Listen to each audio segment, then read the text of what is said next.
Welcome students, मैं आज आप लोगों को वेलकम करता हूं हमारे 6 पार्ट के अंदर जो कि नॉन लीनियर डेटा स्ट्रक्चर है। जैसे कि आप लोगों को पता है कि लास्ट वीडियो के अंदर मैंने लीनियर डेटा स्ट्रक्चर को एक्सप्लेन किया था। अगर आप लोगों ने अभी तक वो वीडियो नहीं देखी है तो जाके प्लीज उसको देखें, और अगर आप लोगों ने अभी तक चैनल सब्सक्राइब नहीं किया तो उसको प्लीज सब्सक्राइब कर दें और बेल के आइकन को भी दबा दें। आज हम पढ़ेंगे नॉन लीनियर डेटा स्ट्रक्चर। तो नॉन लीनियर डेटा स्ट्रक्चर के अंदर हमारे पास दो चीजें आती है, एक ग्राफ और एक ट्री।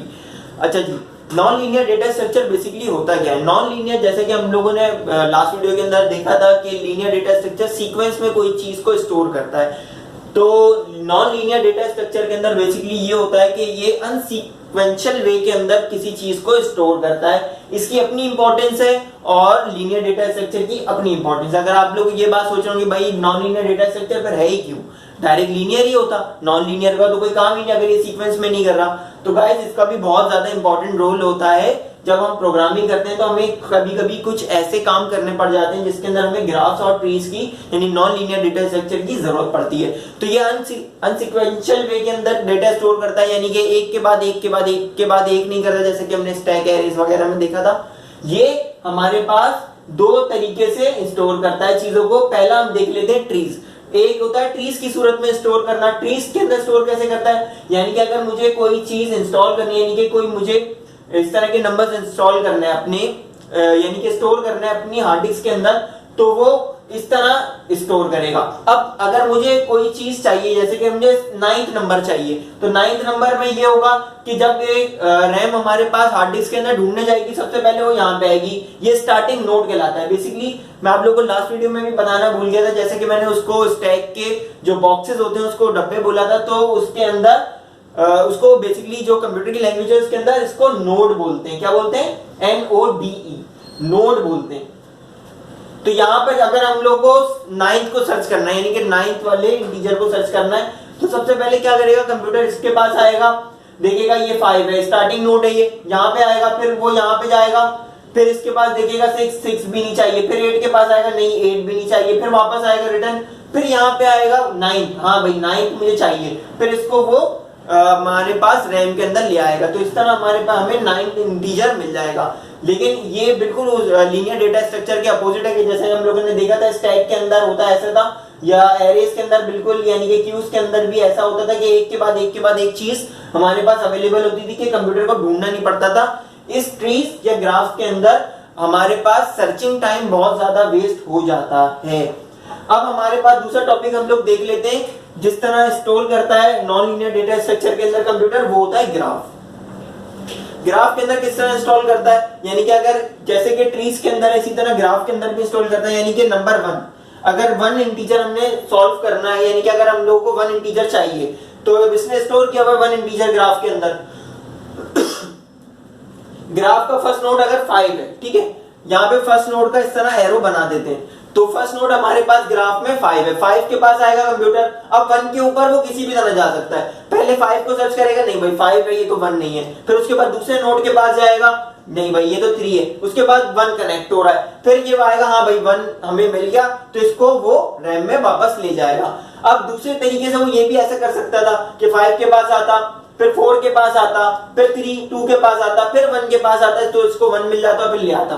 तो जैसा कि आप लोग देख रहे हैं कि इसको सर्च करने में थोड़ा सा वक्त लगता है ग्राफ और ट्रीज को, लेकिन इनकी अपनी इंपॉर्टेंस है प्रोग्रामिंग के अंदर। जब हम पढ़ेंगे तो इंशाल्लाह ताला हम इसको देखेंगे। अच्छा जी, ग्राफ के अंदर भी हमारे पास 2 टाइप्स आ जाती हैं। एक हमारे पास होता है डायरेक्टेड ग्राफ और एक होता है अनडायरेक्टेड ग्राफ।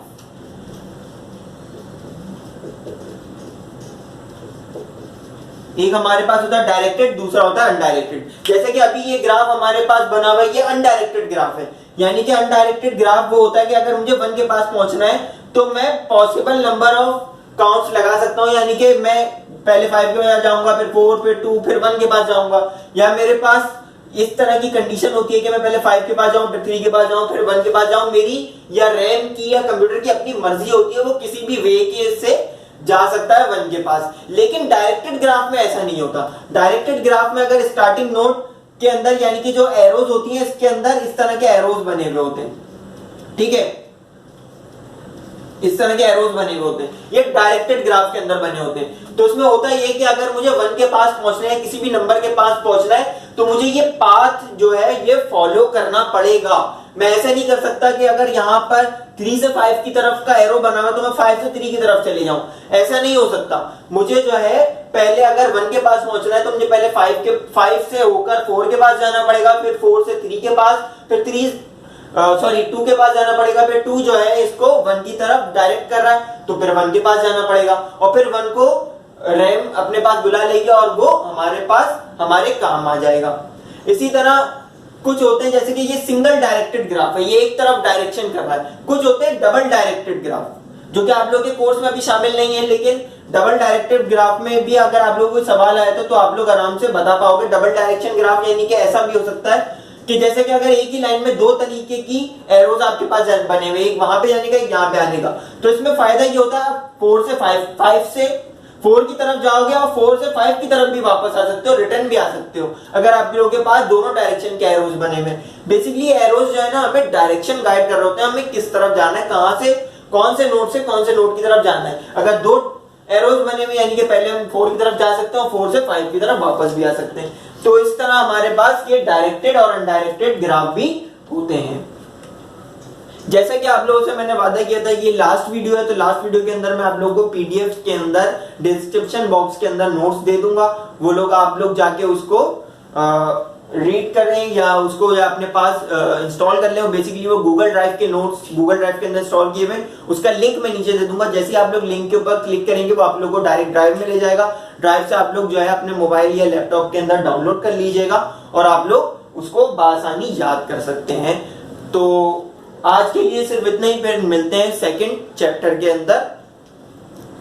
और अगर आप लोगों ने अभी तक चैनल सब्सक्राइब नहीं किया तो प्लीज उसको सब्सक्राइब कर दें और बेल के आइकन को भी प्रेस कर दें। और उसके अलावा जहां पर अगर आप लोग को इस टॉपिक से मुताल्लिक कोई परेशानी है यानी कि कोई क्वेश्चन है तो आप लोग मुझे कमेंट बॉक्स के अंदर भी पूछ सकते हैं। तो मैं उसके ऊपर कोशिश करूंगा कि अगर कोई भी प्रॉब्लम की ज्यादा नंबर ऑफ स्टूडेंट्स ने या ज्यादा स्टूडेंट्स ने एक ही पर्टिकुलर प्रॉब्लम पूछ ली तो उसके ऊपर मैं वीडियो भी बना दूंगा कि भाई अगर इस तरह की कोई प्रॉब्लम किसी को आ रही हो, किसी तरह का अगर एक ही सवाल बहुत मरतबा रिपीट हो रहा है तो उसके ऊपर मैं वापस वीडियो बना दूंगा। तो नेक्स्ट वीडियो तक वेट करें।